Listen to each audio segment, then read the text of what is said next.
To fix Skate 4, something went wrong, crashing, not launching on PS5.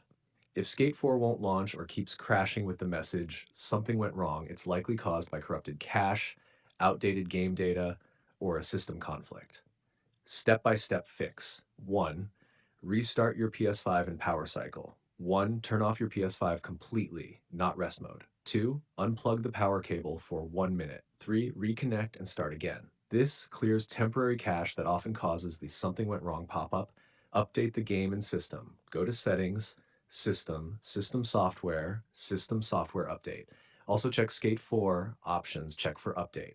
Outdated builds often crash on startup. 3. Clear cache and rebuild database. Turn off your PS5. 2. Hold the power button until you hear 2 beeps. Enter safe mode. 3. Connect your controller with a cable. 4. Choose option 5, rebuild database. This fixes corrupted cache and rebuilds the system index for smoother game loading. Star 4. Delete and reinstall Skate 4. Go to Settings, Storage, Games and Apps, Skate 4, Delete.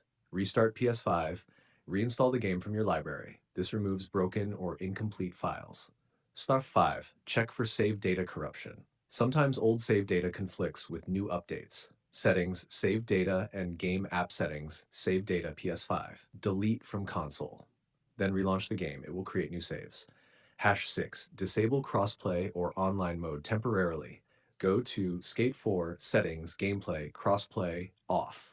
This helps if the crash happens right after connecting online. 7. Use a different user profile. Try launching the game on another PSN profile.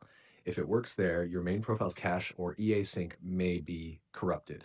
8. Reinstall in safe mode, last resort. If all else fails, 1. Boot PS5 into safe mode again. 2. Select option 7, reinstall system software. Make sure your data is backed up.